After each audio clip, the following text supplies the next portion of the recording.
Last week in my men's group man cave, one of the guys said something that stopped the whole room, and I loved his candor. He said, I don't want to be the most grateful guy in the room because that sounds like that toxic positivity BS.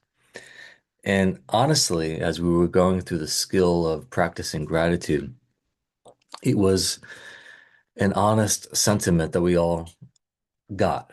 I got it. And because we've all met that person or even especially that Christian, that one that someone's dad dies and they're like, well, yeah, he's in a better place. Or you lose your job and they chirp, God has a plan. Your marriage is struggling and they hit you with, have you tried gratitude journaling? So they're basically, this kind of person is a walking Hallmark card with a Bible verse stuck to it. And nobody wants to be around them because rose-colored glasses aren't a real reflection of reality. It's often just a way to avoid feeling anything uncomfortable. So when my guy in my man cave cohort said that he didn't want to be that kind of toxic positivity guy, the whole group was nodding like, yeah, brother, same. Neither do we. But here's what I found and what changed everything for the men in my group. There's a massive difference between toxic positivity, that walking hallmark person, and real embodied gratitude. And once you see it, you can't unsee it. This is the Heartsmith podcast. I'm Jason Twombly, and today we're talking about gratitude. Not the kind that pretends everything's fine, but the kind that helps you see the cabin when you're stuck in the rain. Let's get to the forge. Before we get to the brain science on this, let's get our theology straight. You ever actually read the Psalms, like really read them, all 150 of them? They're not all exactly blessed and highly favored Christianese. They're actually quite brutal, and I love them for it. How long, O Lord, will you forget me forever? My God, why have you forsaken me? I'm drowning in my tears and my enemies are laughing. See, the Psalms create space for venting, lamenting, complaining, and doing it really hard. The whole messy human experience. They don't skip over the rain to get to the rainbow. They stay in the rain and cry out to God from the middle of it. That's what real gratitude does also. It doesn't deny the rain. It doesn't pretend you're not soaked, but it gives your brain enough safety to look up and notice, wait, there's a cabin and it's lit up and I can see that light over there on the hill. Let me show you what I mean. Imagine two hikers stuck in the rain, soaked, cold, absolutely miserable. One hiker says, it's fine, everything's great. I love the rain. And the other hiker says, this sucks. I'm freezing and I hate this. Well, neither of them, they're not going to get warmer by pretending or complaining. They're both still stuck in the storm, ostensibly. But none of them can change anything by staying in that perception. So one of them notices something real and says, hey, there's a cabin light up there on the hill. Maybe we can get up there and get some shelter. So the moment isn't denial. It's not fake optimism. It's not pretending the rain doesn't exist. It's orientation. The nervous system shifting out of panic long enough to see an actual resource. That's what gratitude does in the brain. It doesn't erase the hard stuff. It doesn't make the rain disappear, but it opens up your prefrontal cortex so you can see options that you couldn't see when you were stuck in survival mode. It's not fake optimism. It's giving your nervous system enough safety to perceive reality just more accurately. So let me say that again. Gratitude doesn't bypass pain. It gives you capacity to face it without being crushed by it. There are several ways to think about it. First, gratitude, it isn't a costume, it's a regulation tool. You're not pretending to be happy. You're actually regulating your nervous system so that you can function. Second, it doesn't replace reality.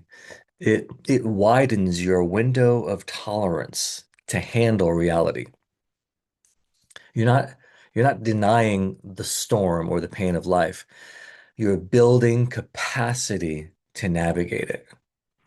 Third, your brain isn't wired for blind optimism. It's wired for orientation. And gratitude is one of the fastest ways to orient to safety. You're training your brain to see resources, not just threats. So gratitude doesn't deny the rain. It helps you see the cabin. All right, let me show you the difference between toxic positivity and real gratitude because once you see it, you can't unsee it. And I know you must have had experiences like this in your life. Toxic positivity says, say your house is on fire and you respond, well, at least I'm grateful for all of those warm memories. Yeah, not helpful. Real gratitude might be when your house is on fire. This is devastating, and I'm grateful my family is safe and we have a place to stay tonight. See the contrast? Toxic positivity for, you say you just got laid off. Everything happens for a reason. The universe is aligning. Contrast that with real gratitude when you just got laid off. This sucks. I'm scared and I'm grateful I have skills, a network, and people who help me figure this out. Your kid is struggling in school. The toxic positive mindset is just think positive thoughts. It'll all work out. Real gratitude is, when your kid is struggling. This is really hard to watch. And I'm grateful that we caught it early and there's support available. See the difference? One denies reality. You've met people like that. And the other holds reality and finds a foothold so you don't drown in it. Toxic positivity is pretending the rain doesn't exist. Real gratitude is saying, I'm soaked and there's a cabin up on the hill. Now, let me show you how this works at the brain level. All right, here's the brain science. Stick with me. This is what makes gratitude a regulation tool and not just a nice idea. Your brain is like an elevator in a building. And when you're stuck on the bottom floor, you're trapped in survival questions. So on the bottom floor, when your elevator is stuck there and there's pain and you haven't been able to process that pain, the bottom floor is asking the question, am I alone in this? Am I wanted? Do I belong? Does anybody see me? So this is attachment pain. Look it up in an MRI, and the same pain will be there from when you do something physically damaging to yourself. Feeling alone, unwanted, abandoned. The elevator moves up a little bit higher and asks the question, am I safe? This is the amygdala. You've heard of that, where it's threat detection, fight or flight, a little bit more. But for now, we'll just say you're scanning always for danger, threat detection. Is this good? Is this bad? Is this ugly? What is going on around me and my surroundings? You're replaying past pain and just bracing vigilantly, hypervigilantly for that next hit. And when you're stuck down there, the elevator, it just won't move.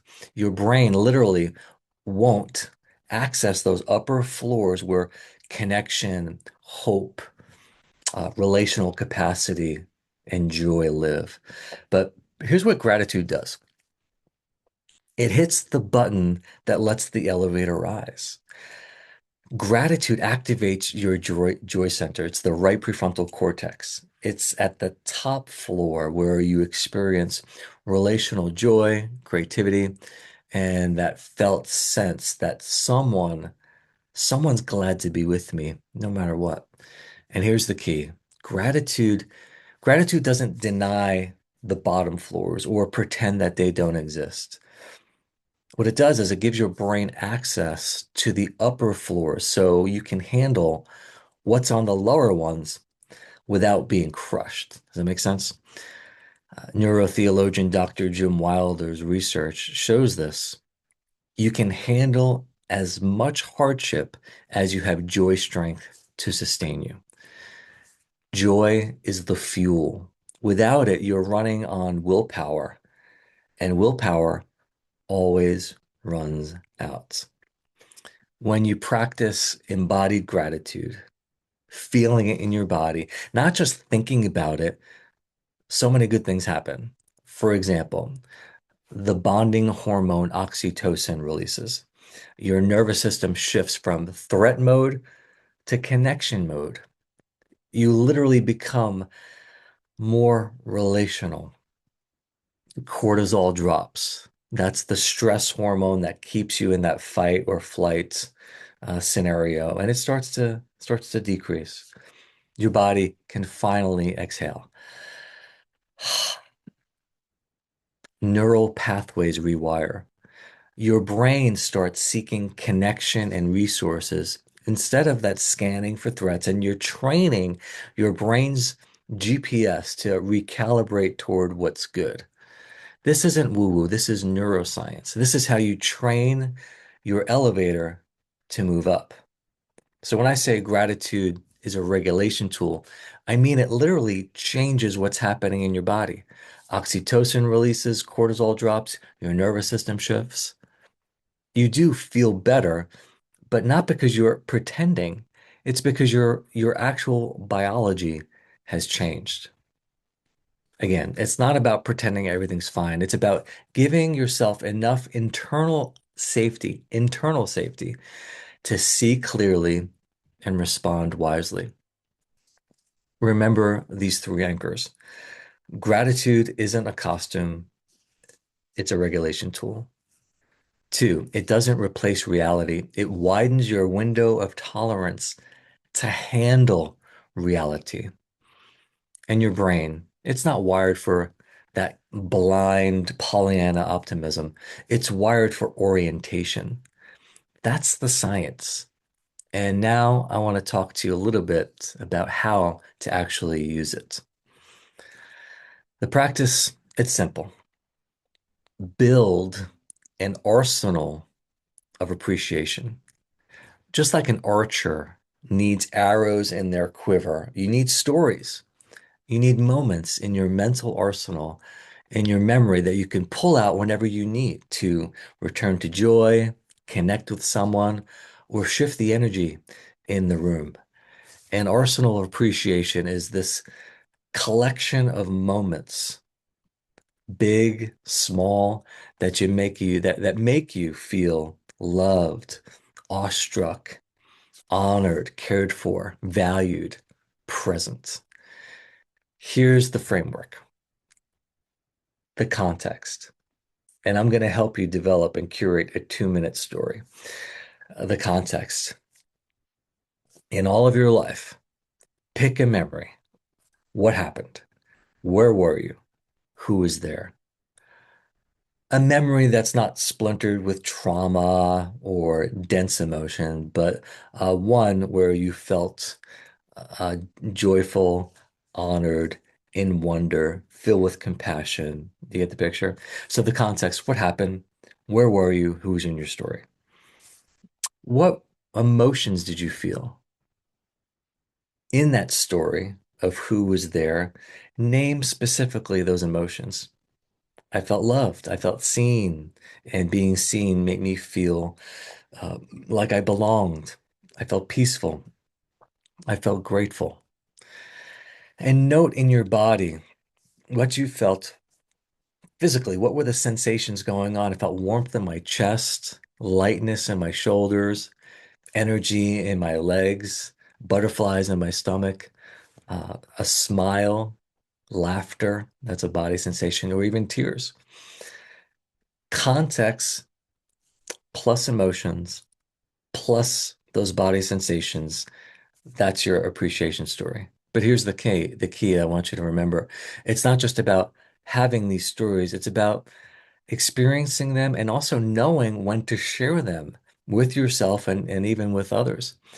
In men's groups that I facilitate and in life, we often talk about avoiding unsolicited advice, and that's wise.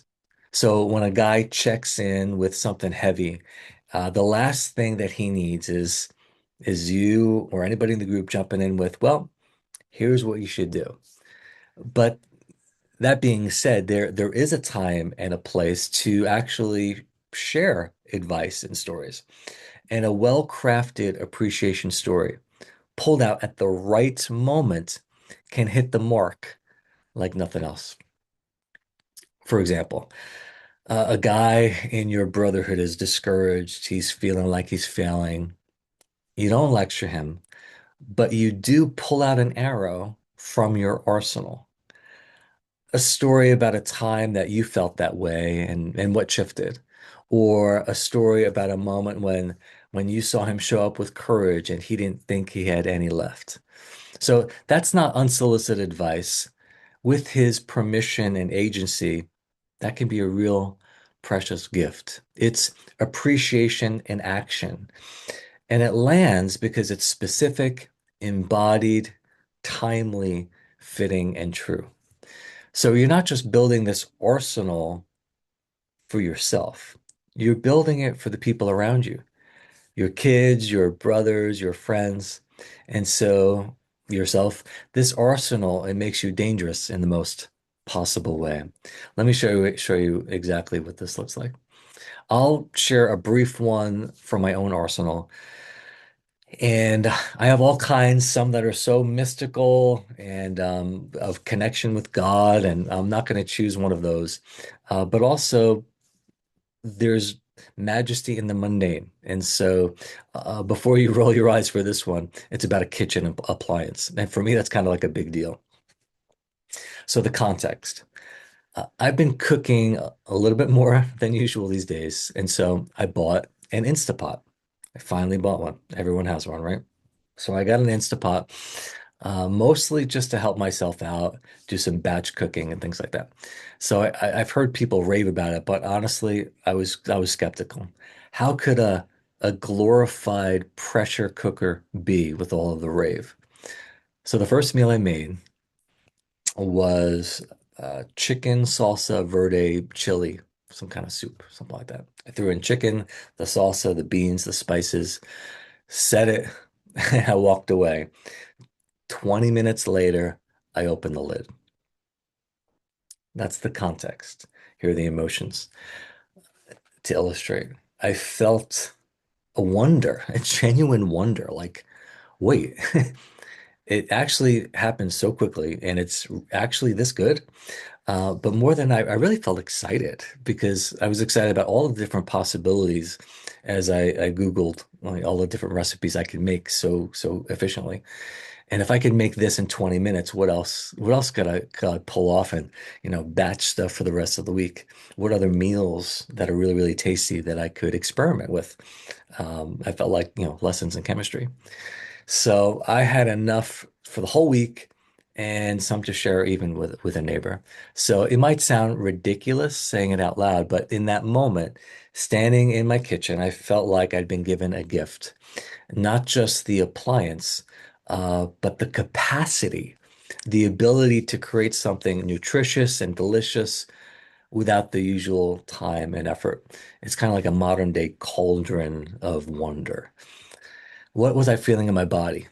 Just to illustrate again the mechanics of the appreciation story. The smell. Yeah, definitely the smell hit me first. That rich, spicy aroma, savory scent filling the kitchen. And I could feel my shoulders drop. I didn't realize how tense I'd been until that moment. I really was hungry when I was making that. There was warmth in my chest, this lightness, like possibility was opening up like, oh, what is this? What is this experiment going to be with this new kitchen appliance? So when I tasted it, sensation, phenomenal. It wasn't just good, it was actually phenomenal. And I felt this surge of energy like, man, what can I make next? So the point of all of this is when I share this story, people laugh and I chuckle too because it's an Instapot and it's not some grand spiritual awakening. It's a kitchen appliance. But that's exactly the point. Gratitude doesn't have to be epic. It doesn't have to be a mountaintop spiritual moment or a miracle story. Sometimes it's just chicken salsa verde chili on a Tuesday night and the wonder that something so simple could bring you joy. That's an arrow in my arsenal. And I pull it out alongside all of these stories I keep on my phone in notes about my mentors, moments of breakthrough, spiritual encounters, whatever it might be, returning to joy moments. And these are there for myself when I need them, when I need to get out of a funk, or at the right time to share with some of the guys as we all are curating our own our own arsenal of appreciation. And it's just to remind ourselves and others that in this variety of curated moments of joy, whether they're small moments, sacred moments, or ridiculous moments, they all matter. They all count. All right, now it's your turn. This is the practice moment for you. So here's where this becomes yours. Pause this episode and get out a pen and paper, whatever you need to write this down. I've trained groups in appreciation for many, many years, and there's been lots of great fruit from hearing people's appreciation stories. So typically it's done in a group setting, but here we are, just me and just you. Yeah, so right now, I'm serious. Pull out your phone, your journal, a napkin, it doesn't matter, whatever you've got. And so consider one moment where you felt genuine gratitude, awe, joy, gladness. It could be in nature, it could be with God, it could be with a person. And again, something not really associated with a dark moment in your life. Again, big or small doesn't matter. It could be a cup of coffee you had this morning. And just let that moment surface.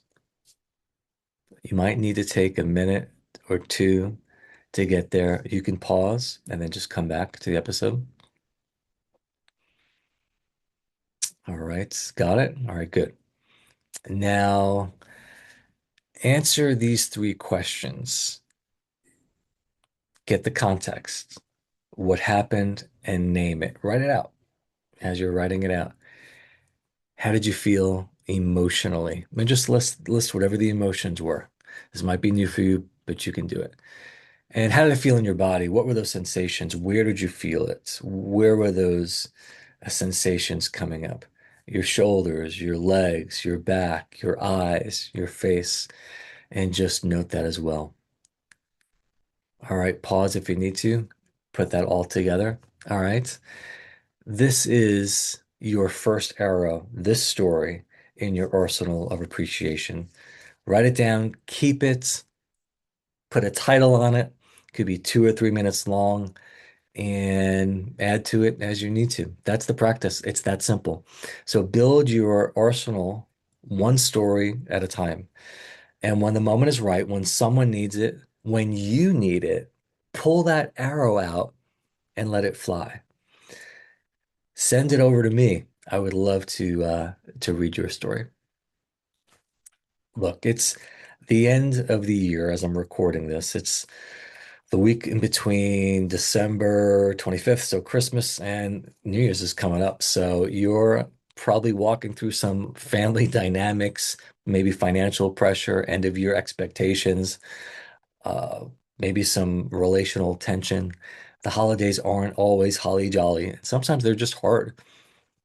Gratitude in these moments is so valuable. It's not just about pretending it's all good. It's about having a regulation tool when everything feels overwhelming. Yeah, I'm talking to you. It's about training your brain to see the cabin when you're stuck in the rain. You're going to need this arsenal, not just for you, but for the people around you. When your kid is discouraged, you'll have a story ready. When your friend is overwhelmed, you'll have a practice to offer. When your partner or brother is stuck, you'll have an arrow at the right time to share. This week, build your arsenal. One story per day. Use the three-step framework and share this when the moment is right. And remember those three anchors. Gratitude, it isn't a costume, it's a regulation tool.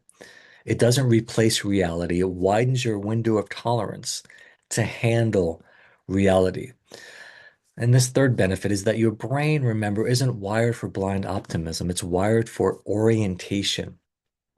And gratitude is one of the fastest ways to orient to safety. Gratitude, it doesn't deny the rain. It helps you see the cabin. That's the practice. That's the arsenal. Now go build it. I'm going to link in the show notes a full I bliss gratitude meditation that I created some years ago. And listen to it, practice it, share it, let it rewire your brain and help you bring the elevator all the way up to the top. If today's episode has stirred something in you and you're realizing that building this arsenal, learning to do this work of learning to regulate, becoming the thermostat instead of the thermometer, these aren't done all by yourself. We do it in a cohort of men. And the open heart journey is opening up for its first session, January 6th. 12 weeks where men stop surviving on willpower and start building joy strength together. This is a space where we do this work together with witness, with accountability, with brotherhood. This is where you build your arsenal with men who get it. When gratitude becomes embodied and not just intellectual, not just checking off a box, it's where you actually learn to see the cabin even when you're stuck in the rain. Check the show notes for the next discovery call. Few spots are still open. January start. This is for men who are done pretending and who are ready to become whole. Until then, build your arsenal, see the cabin, find the gold.